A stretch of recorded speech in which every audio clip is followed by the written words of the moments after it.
नमस्कार दोस्तों, बहुत प्यारा टॉपिक है दोस्तों आज। और वो टॉपिक है भूत प्रेत का, और टॉपिक है पिशाचों का, ब्रह्म राक्षस का। दोस्तों, कहना गलत नहीं होगा कि आज के समय पे हमारे देश के कम से कम 50 से 70% लोग इस माया जाल में फंसे हुए हैं। जादू टोना, तंत्र मंत्र, भूत प्रेत, भूत पिशाच, ब्रह्म राक्षस। मैं ये नहीं कहूंगा कि ये चीजें नहीं होती, ये चीजें होती हैं और अपना काम भी करती हैं, बट इनको प्रबल करना इस धरती पे किसी इंसान के बस की बात नहीं है। मेरे अंदर कितनी मर्जी शक्तियां हों, मैं किसी का बुरा करना चाहूं ना, कर नहीं सकता। किसी तांत्रिक आज के समय में वो तांत्रिक नहीं है जो किसी का बाल भी बांका कर सके, किसी का बाल भी बांका कर सके। सिर्फ कहीं ना कहीं भ्रम फैला रहे हैं, लोगों को डरा करके, लोगों को मन मस्तिष्क को कैप्चर करके सिर्फ पैसे बनाने का काम कर रहे हैं। लेकिन ऐसे लोगों से आपको सावधान होना पड़ेगा। जब ज्ञान की उत्पत्ति होगी, जब ज्ञान बढ़ेगा ना, तो ये सब चीजें, ये जो भ्रम है, ये सब अंधकार जो है समाप्त हो जाएगा। अगर बहुत लोगों ने भागवत कथा सुनी होगी, किसी साधु संत से, किसी महात्मा से आपने भागवत कथा को अगर सुना है, तो उसमें एक बार नारद ऋषि इस धरती पर भ्रमण करने के लिए आते हैं। ये बड़े ध्यान से सुनने वाली बात है दोस्तों। धरती पर भ्रमण करने के लिए आते हैं। वो केदारनाथ वाले एरिया में, हरिद्वार वाले एरिया में एक जगह भ्रमण कर रहे होते हैं। देवों की नगरी कहा गया है उत्तराखंड को, तो उस एरिया में वो भ्रमण कर रहे होते हैं। तो वो देखते हैं कि एक बहुत ही सुंदर औरत दो अधमरे से शवों के पास बैठ करके विलाप कर रही होती है। औरत जवान होती है, देखने में 40, 42, 45 साल की एज, और जो बिल्कुल मरने वाली पोजीशन में, जो बिल्कुल वृद्ध अधमरे से दो व्यक्ति हड्डियों के ढांचे के रूप में, उनकी एज देखने में लगे कि 100, 150, 200 साल होगी, 100, 150 साल होगी। आज के समय देखें तो 100, 150 साल होगी, बिल्कुल हड्डियों का ढांचा, और वो विलाप कर रही होती है। तो नारद ऋषि के मन में जिज्ञासा उत्पन्न होती है, और वो उन स्त्री के पास जाते हैं और पूछते हैं कि हे माता, आप इतनी सुंदर हो और आप इतने अधमरे से लोगों के भी, अगर इनकी या आपके कुछ रिलेटिव भी लगते हैं, तो आप इनके पास इस तरीके से क्यों विलाप कर रहे हो? क्योंकि इनकी तो एज ही मुझे लगता है पूर्ण हो गई होगी। तो वो कहती हैं कि नहीं, इनकी एज नहीं हुई है, ये दोनों मेरे पुत्र हैं। तो नारद ऋषि अचंभित हो जाते हैं कि आपके पुत्र, आप तो एकदम से जवान हैं, आपके तो लगती ही नहीं कि शादी भी हुई होगी, और आप कहते हो कि ये दोनों आपके पुत्र हैं। उन्होंने बोला, हाँ, मैं भक्ति हूं इनकी मां, और ये ज्ञान और वैराग्य है, ये दोनों मेरे पुत्र हैं। तब नारद ऋषि ने उसका कारण पूछा कि माता, मेरी समझ में नहीं आ रहा है, तो आप मुझे बताएं कि ये सब क्या है, ये कौन सी लीला है ये? तब भक्ति माता ने बोला कि आज के समय पे हर कोई भक्ति करता है, उस भक्ति से मुझे ऊर्जा मिलती है, उस भक्ति से मुझे शक्ति मिलती है, इसलिए मैं जवान हूं, मेरा यौवन बरकरार है। और ज्ञान कोई अर्जित करना नहीं चाहता, कोई ज्ञान को लेकर के वैरागी नहीं होता, इसलिए इनको ऊर्जा नहीं मिल रही है, इसलिए ये दिन प्रतिदिन मरने वाली पोजीशन में, वृद्ध वाली पोजीशन में ढलते जा रहे हैं।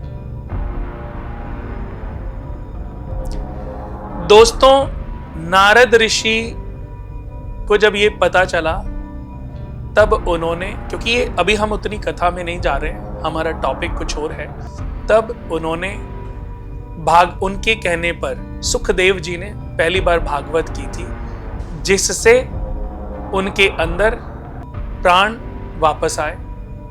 धीरे धीरे उनकी लाइफ ठीक होने लगी। फिर भागवत कथा धीरे धीरे इतनी बढ़ने लग गई कि आज अगर मैं कहूं कि जितनी भागवत कथाएं हमारे देश में होती हैं, इन भागवत कथाओं से जितने अनुष्ठान होते हैं, जितनी पूजा पाठ होती हैं, जितने यज्ञ होते हैं, जितने सात्विक कार्य होते हैं, इनसे हमारे देवताओं को, हमारे देवियों को, इन ग्रह नक्षत्रों को बल ऊर्जा प्राप्त होती है।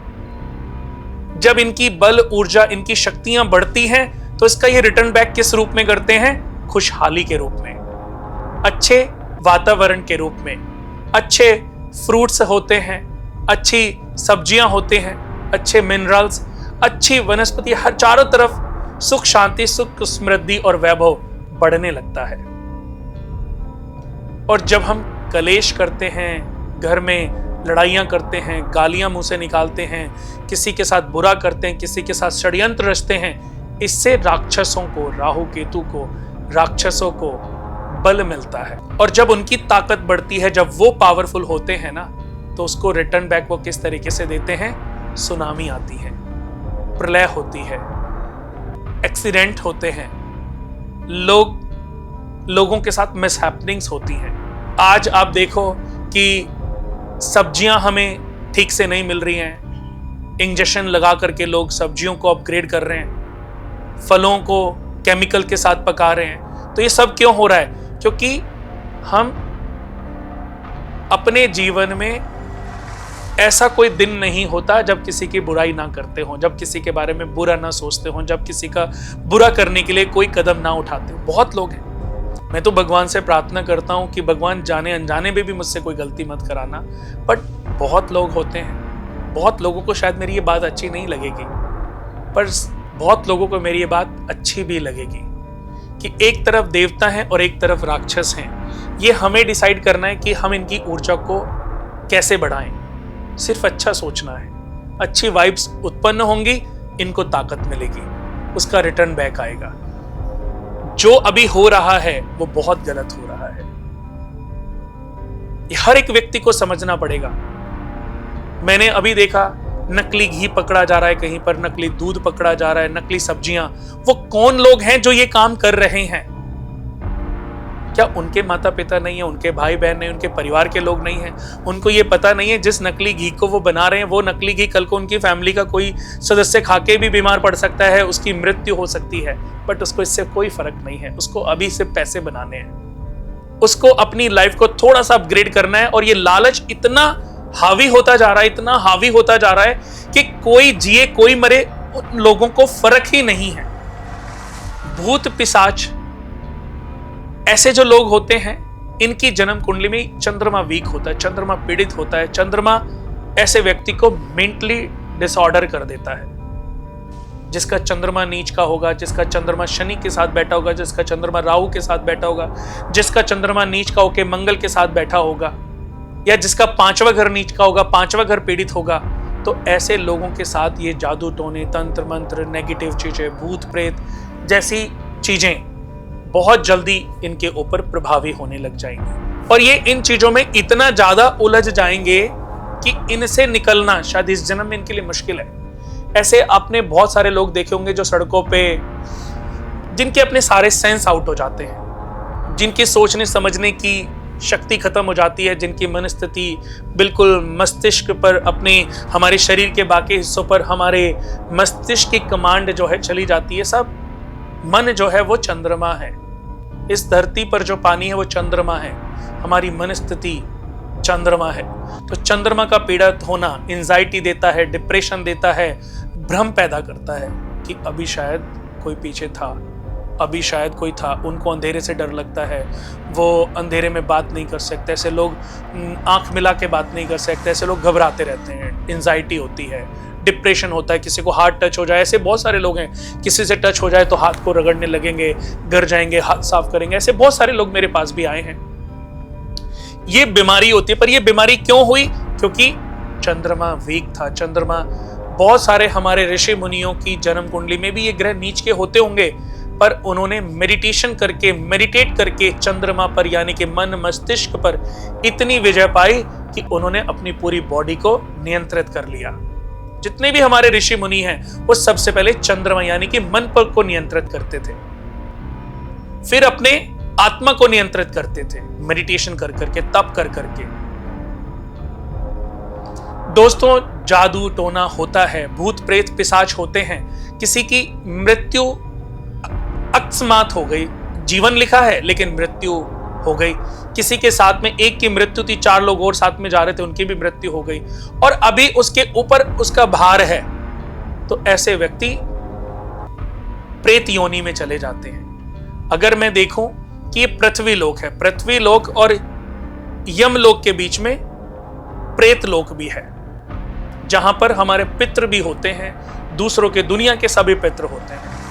जब वहां हिसाब क्लियर होता है तभी वहां से यमलोक को जाते हैं। यमलोक से स्वर्ग लोक, बैकुंठ धाम या शिव धाम या जो भी जिस धाम भी व्यक्ति को जाना है। पर जन्म कुंडली से यह पता चलता है कि आपके साथ अकस्मात घटनाएं घट सकती हैं। आपकी आयु खंड योग आपकी कुंडली से पता चल सकता है। अगर बात करूं तो 8वां घर आयु का होता है। आयु, संकट, दुर्घटना, मृत्यु के कारण, अकल्पित लाभ, लांछन, रुकावटें, व्याधि, समुद्र यात्राएं, ऋण का होना और उतरना। बट आयु का भी है, मृत्यु के कारण का भी है। अब आयु का मालिक अपने से 12वें और 7वें घर में चला जाए, मृत्यु के घर में, या 8वें घर का मालिक सेकंड हाउस में चला जाए, तो ऐसे व्यक्ति के जीवन में एक्सीडेंट काफी होंगे और किसी न किसी एक्सीडेंट से उसकी मृत्यु भी हो सकती है। यानी कि आयु खंड योग बना हुआ है, तो ऐसे व्यक्ति को अपने बर्थ डेट पर अमृत संजीवनी पाठ कराने चाहिए, या महामृत्युंजय की चैंटिंग करानी चाहिए, या रुद्राभिषेक करा लेना चाहिए, या खुद भी 1 माला 11 मालाएं उसको महामृत्युंजय की चैंट करनी चाहिए। एक आपने लाइन सुनी होगी, शिव भगवान के ऊपर थी कि काल भी उसका कुछ नहीं बिगाड़ सकता जो महाकाल का भक्त होता है। काल भी उसका कुछ नहीं बिगाड़ सकता जो महाकाल का भक्त होता है। महाकाल यानी कि शिव भगवान का। शिव भगवान के बहुत सारे रूप हैं, उनके बहुत सारे गण हैं। शिव भगवान का एक रूप महाकाल भी है जो उज्जैन में है। अगर ऐसा कोई भी व्यक्ति जिसका 8वें घर का मालिक 7th हाउस में है, 8वें घर का मालिक 2nd हाउस में है, तो उसको अमृत संजीवनी के पाठ अपनी बर्थ डेट पर जरूर कराने चाहिए, या कभी मौका मिले, जितनी जल्दी हो सके बेटर है, उनको उज्जैन में महाकालेश्वर भगवान के, महाकाल भगवान के दर्शन करने चाहिए। ये दर्शन मात्र ही आपको, जो आपकी कुंडली में आयुखंड योग बना हुआ है, उससे मुक्ति दिला सकता है। भूत पिशाच प्रेत योनि में अगर कोई आपके ऐसे पूर्वज हैं जो आपके लिए अथाह संपत्ति छोड़ गए हैं और आप उनके लिए कुछ भी अच्छे अनुष्ठान जैसे भागवत कथा या पितृ गायत्री महायज्ञ, कुछ ऐसे अनुष्ठान नहीं कराते जिनसे आपके पूर्वजों को मुक्ति मिले, तो इसकी वजह से वो रुष्ट हो जाते हैं। और जब वो रुष्ट होकर के अपनी प्रलय मचाते हैं तो आपका कितना भी बड़ा साम्राज्य क्यों ना हो, सब ताश के पत्तों की तरह ढेर हो जाता है। तो अगर आपके जीवन में छोटे मोटे लॉसेस शुरू हुए हैं और आप कुछ भी सात्विक रूप से नहीं करते, तो आपको सचेत होना पड़ेगा, सावधान होना पड़ेगा। ये सारी जानकारी आपको, हमारी एक कुंडली आती है कर्म कुंडली, उसके माध्यम से भी आपको अपने पैतृक ऋणों के बारे में, पूर्व जन्म के बारे में, पूर्व जन्म में जन्म के बारे में आपको ज्ञान दे सकती है। तो ये कुंडली आप हमारी संस्था से बनवा सकते हैं और सही ज्ञान अर्जित करके अपने आप को सारे ऋणों से मुक्ति दिला सकते हैं। अगर आपने अपने आप को ऋणों से मुक्ति दिला दी तो आपके परेशानियां खत्म हो जाएंगी। फिर भी अगर आपके मन में भ्रम रहता है, मन में परेशानी रहती है, तो एक उपाय आज मैं बताने जा रहा हूं। इस उपाय को कर लीजिए। एक स्टील के गिलास में पानी भरें और रात को अपने सिरहाने रखें और सुबह को उस पानी को चाकू से उसको ऐसे काट दें और उस पानी में थोड़े से तिल, काले तिल और चीनी के दाने सुबह डाल के आप किसी भी नागफनी, कैक्टस या नींबू या कोई भी जिस पेड़ में कांटे होते हो, जिस पेड़ में पौधे में कांटे होते हैं, उस पेड़ पे चढ़ाना शुरू कर दें। 40 दिन ये उपाय आप करें। आपके घर की जो भी नेगेटिव ऊर्जा है, आपके घर के ऊपर किसी ने कितना भी टोटका, जादू टोना, तंत्र मंत्र कर रखा है, वो सब समाप्त हो जाएगा। कोई पैसे खर्च नहीं हुए दोस्तों। इस उपाय को कर लें। एक पानी से गिलास भरा गिलास अपने सिरहाने रखें। सुबह जब आप उठें तो किसी से भी बात नहीं करनी, हो भी जाए तो खैर कोई बड़ी बात नहीं है, लेकिन कोशिश करें किसी से बात ना हो। सुबह उठते ही उस पानी के गिलास को उठाएं और चाकू से उसमें ऐसे पानी को काट दें और उसके बाद उसमें थोड़े से काले तिल और चीनी के दाने डाल करके आप उसको किसी भी कांटे वाले पौधे पे, ये मैंने बहुत लोगों को, बहुत परिवार के लोगों को ये उपाय कराया है और टच वुड इतना अच्छा रिजल्ट उनको मिला, इतने अच्छे। क्योंकि कभी कभी किसी के मन में अगर कोई दुविधा है तो उसके मन की दुविधा समाप्त करना अनिवार्य है। तो दोस्तों, अगर ये उपाय अच्छा लगा और अगर ये मेरा टॉपिक अच्छा लगा, आपको ये एपिसोड अच्छा लगा, मेरी बातें अच्छी लगी, तो हमारे इस वीडियो को अपने यार दोस्तों में, मित्रों में जरूर शेयर करें और इसको, अगर हमारे चैनल को आपने सब्सक्राइब नहीं किया है तो उसको सब्सक्राइब कर लें। आज के लिए बस इतना ही। बहुत अच्छे टॉपिक्स के साथ हम आपको मिलते रहेंगे। नमस्कार।